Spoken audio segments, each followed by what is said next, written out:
가택타파연대의 성명서 낭독이 있겠습니다. 윤석열 정부는 종북 반일 선동 정치 조형물을 반대해야 한다. 미국 펜실베니아주 최대 도시 필라델피아에 일본군 위안부 동상이 설치될 예정이다. 필라델피아 도시계획개발국 예술위원회는 지난 12일 열린 정례 회의에서 표결을 통해 위안부 동상 설치 승인 결정을 내렸다. 이 동상으로 2013년 로스앤젤레스 글렌데일에 해외 첫 소녀상이 건립된 이후 미국 6개를 포함해 전 세계적으로 17개의 소녀상이 세워지게 된다.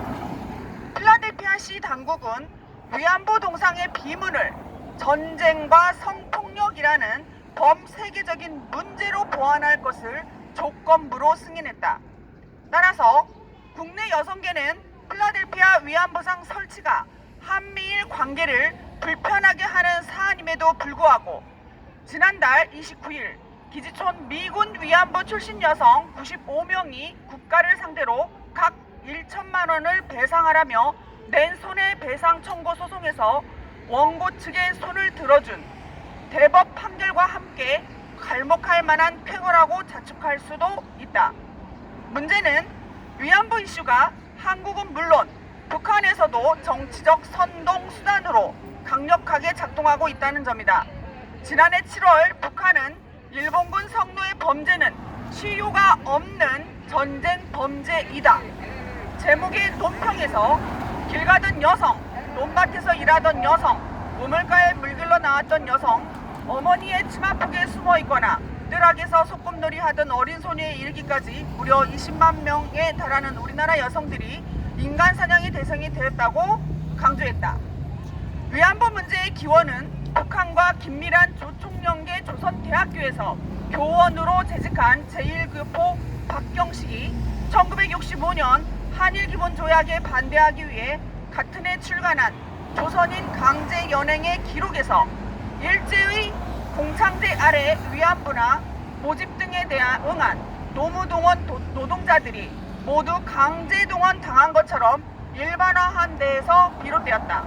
따라서 최근 징용 문제 또한 위안부의 국제적인 이슈화 성공에 힘입은 바 크다 하겠다. 그리고 후일 아사히 신문에 의해 거짓으로 밝혀진 요시다 세이지의 1983년 책 나의 전쟁 범죄에서 조선 여성 위안부 강제 연행설이 가세하였다. 그는 야마구치현 노무 보호국회 시모노세키 지부에서 일했고 1947년 일본 공산당 후보로 시모노세키 선거구의 입법부에 낙선한 인물이다. 필라델피아 일본계 미국인 연합이 성노예제 운운하는 위안부상에 대해 반일 감정을 부추기고 일본인에 대한 증오와 경멸을 조장할 수 있다고 문제를 제기하자 시 담당자는 세계적인 연구로 뒷받침되고 있다고 답했다. 이 연구란 1996년 위안부 문제를 다룬 쿠마라스와미 유엔 인권위 보고서와 1998년 유엔 인권소위 맥두걸 보고서를 지칭한 듯하다. 그러나 이 보고서는 일제와 공창제와 전시기라는 특수 상황을 도외시한 채 여성계 인사들의 체록에 응한 일부 위안부 출신 여성들의 증언에 기반해 그 신빙성의 논란의 여지가 적지 않다.